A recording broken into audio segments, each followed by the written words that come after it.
for like half a century, but he didn't survive. He ended up like dying.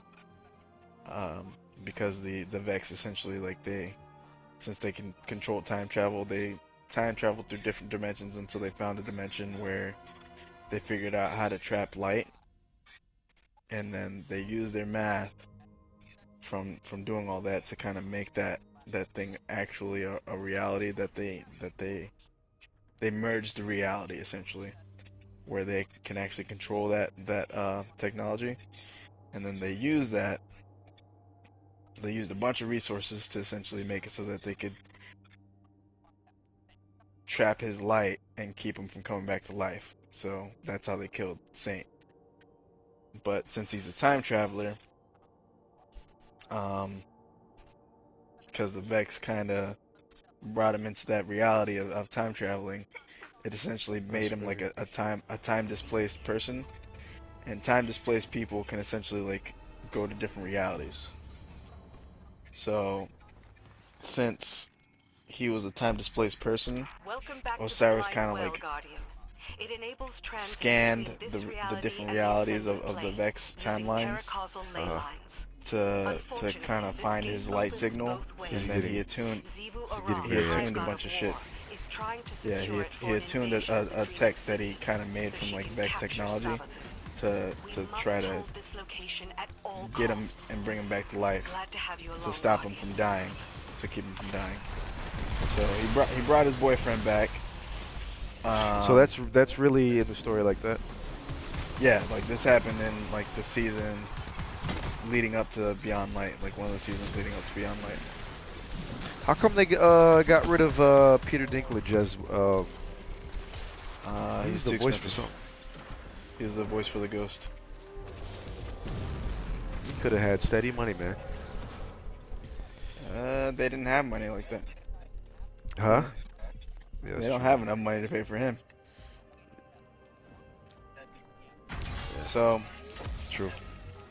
Forever. So essentially, Osiris saved his boyfriend, brought him back to the main reality with the help of ourselves. Basically, what Saint 14 means to us is that he essentially gave us this gun called the Perfect Paradox. So whenever we went into his crypt that the Vex like made for him after they killed him, because they respected him so much, because he beat the shit out of them for like years and years and years, even after they had like stolen his light and like disabled him from reviving, he would still beat their ass. Like they had to basically like overrun him type shit with like numbers after he had already been like disabled from being able to revive. So they respected him so much they left his body in like a crypt of sorts, like a sarcophagus, and they kept all of his weapons and everything together. When we went to go look for him, oh shit, because like his light moose signal demon monster thing after me. Yeah, his light signal was like this time displaced. We went to go look for him. We found his crypt, and then we picked the gun off of his sarcophagus. It's a gun called Perfect Paradox. We repaired it, and then this was in Destiny 1.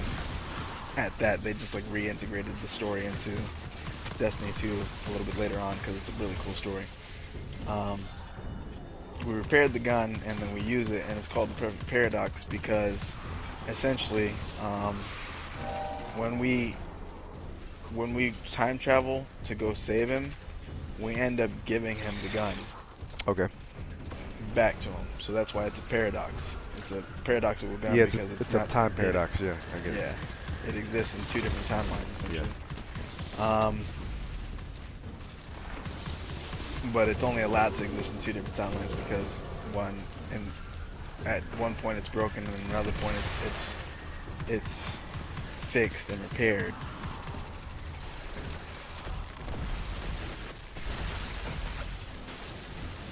And so when we brought Saint back to life in the season of I think it was Dawn. Yeah, it was the season of Dawn.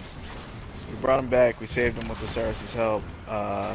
He essentially came through this thing called Sundial, which is like adapted from Vex technology, and then we brought him back. And Osiris was real at that point in time. He wasn't a fucked up Savathun Osiris. He was the actual Osiris that helped save him.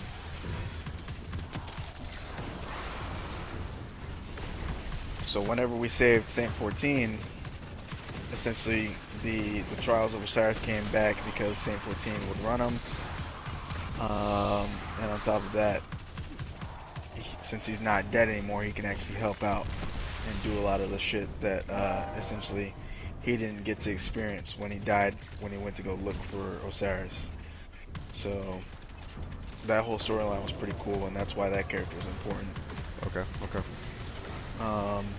Osiris is important, obviously, because he's a time traveler and he kind of enables other people to time travel in some ways. But he also, damn, I just went the wrong way. Nah, I'll pay for it. But he's also like the Warlock Vanguard. So he's Ikora's mentor, who's the current Warlock Vanguard. And please help me. Kill the blue orbs. So Ikora and Cade and Zavala are a fire team, and then Zavala's mentor was Saladin, and Ikora's mentor was Osiris, and Saint 14's mentor technically was us, and our mentor was like basically all of them, like Zavala and everybody, because we're like the main guy and we're super duper important and interact with everybody.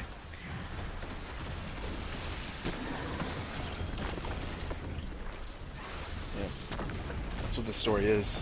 It's a bunch of fucking crackheads in a fucking meeting room talking about all their favorite movies and putting them together.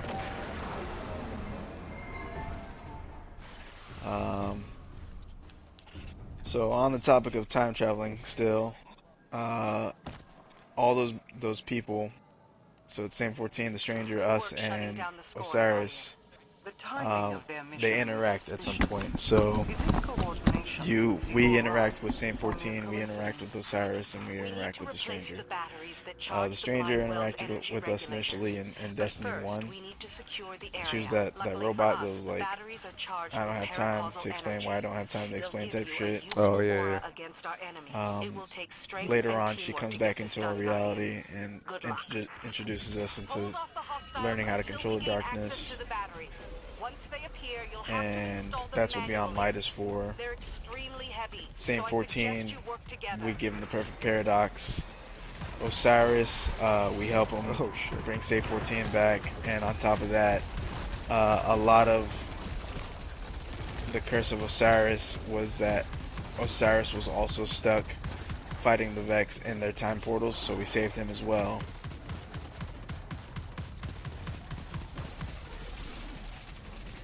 So a lot of like the bullshit that happens in the stories, as far as like Deus Ex Machina shit, is a lot of it has to do with the Vex, and the darkness and the Traveler. These orbs.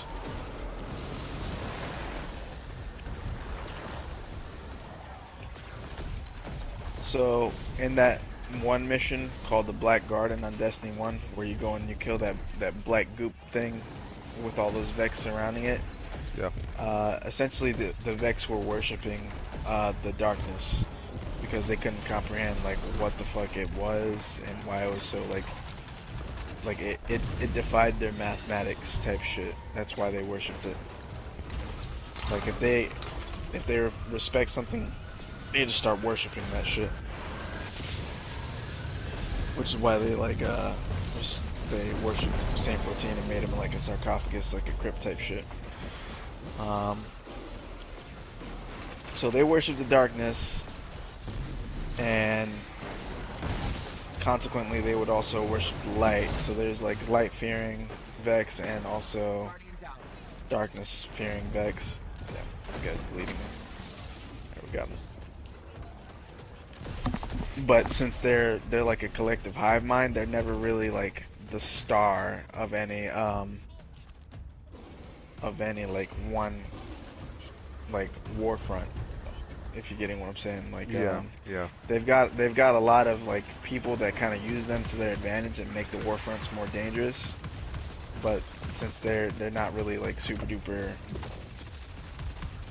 like single-minded, they've got lots of different things that go on in them, like different divisions of Vex collectives and like factions that worship different things and have different ideas.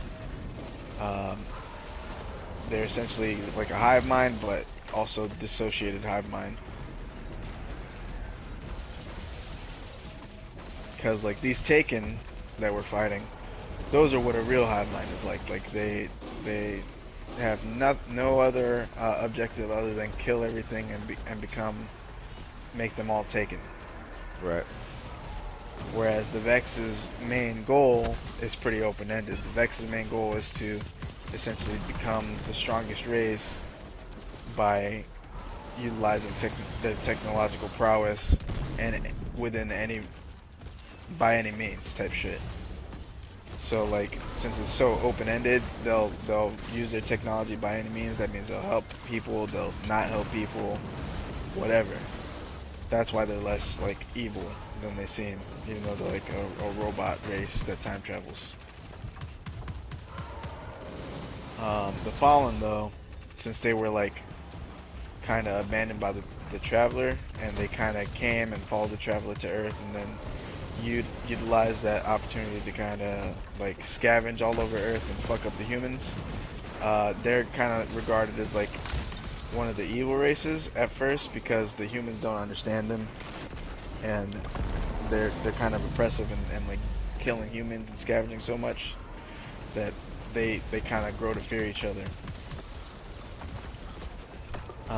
But they're really not very different. So like the Lixni, the Fallen, they're like as close to being human as an alien can get. And that's why Saint 14 ended up becoming friends with them, even though during the period where before the city came about with the Pilgrim Watch, the Pilgrim Watch protected those pilgrims from the Fallen. So like a lot of the main heroes like Osiris, Saint 14, Zavala, and all those people, they're like staunchly killing Fallen like by the